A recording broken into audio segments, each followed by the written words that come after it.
Et si la solution pour soulager tes symptômes de ménopause était déjà dans ta cuisine ou n'importe quel magasin bio?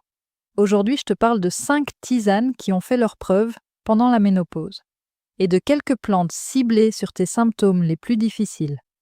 Aujourd'hui, je vais te présenter mes 5 tisanes préférées pendant la ménopause et quelques plantes supplémentaires ciblées sur des symptômes spécifiques.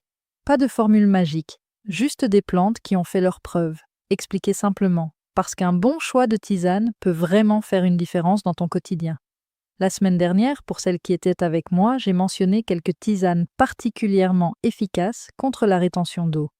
Suite à cela, j'ai reçu de nombreux messages me demandant quelles sont les meilleures options pendant la ménopause. Il existe aujourd'hui une multitude de choix. Entre dans n'importe quel magasin spécialisé et tu trouveras un mur entier d'options. Difficile de s'y retrouver. Mon conseil avant tout, lis toujours les ingrédients avant d'acheter. Beaucoup de tisanes de grandes marques contiennent des arômes artificiels qui peuvent contrecarrer les bienfaits des plantes. Choisis des tisanes avec un maximum de plantes pures. Voici d'abord mes 5 favorites, puis quelques alliés ciblés sur tes symptômes les plus courants. Mes 5 tisanes préférées. Numéro 1. La réglisse. La réglisse, c'est un peu comme la marmite. On aime ou on n'aime pas. Personnellement, je l'adore. C'est une tisane chaleureuse et très satisfaisante. Ses atouts. Elle soutient ton système nerveux, souvent mis à rude épreuve. Elle est naturellement sucrée pour calmer tes envies de grignotage et elle contient des phytoestrogènes qui aident à compenser la baisse d'hormones. Le moment idéal. Parfaite le soir pour son côté apaisant. Numéro 2. Le gingembre.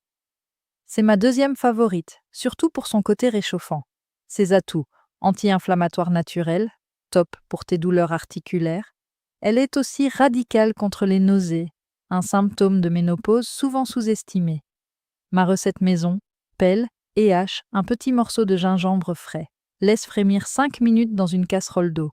Filtre, ajoute un filet de citron et un peu de miel. C'est un pur bonheur. Numéro 3. Le thé vert, idéal. Si tu as arrêté le café, mais que tu as encore besoin d'un petit coup de boost, ses atouts. Il contient juste assez de caféine pour te réveiller sans perturber ton sommeil. Il est bourré d'antioxydants pour ralentir le vieillissement cellulaire. Astuce. Si tu aimes les saveurs classiques, cherche les versions aromatisées, comme le thé vert saveur Earl Grey.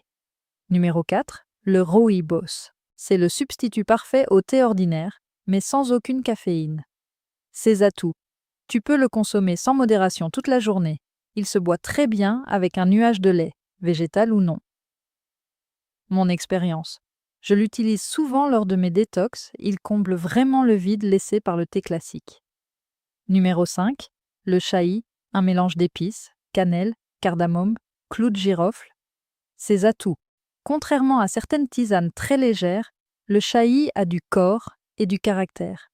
Le moment idéal, parfait pour tes soirées d'hiver quand tu as besoin d'une boisson réconfortante et enveloppante. Si tu souffres d'un inconfort particulier, voici vers quoi tu peux te tourner: Solidago, verge d'or, ton allié numéro 1 contre la rétention d'eau et pour détoxifier tes articulations. La sauge, c'est la plante anti-feu. Elle est très efficace pour réduire tes bouffées de chaleur. 1 à 2 tasses par jour peuvent suffire. L'ortie, un vrai couteau suisse. Elle aide pour les démangeaisons cutanées, purifie ton sang et peut même soulager la tension dans tes seins. La camomille, la reine du dodo. Si tu as du mal à trouver le sommeil, prends-en 1 tasse en milieu de soirée pour favoriser un endormissement apaisé. Les plantes sont des alliés douces et naturels. Pour beaucoup de tes petits maux du quotidien, elles peuvent vraiment faire la différence. Et toi, as-tu déjà essayé une tisane qui t'a particulièrement aidé?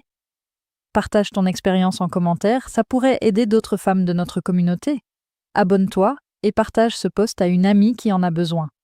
À la semaine prochaine pour une nouvelle édition de Ta Santé Compte.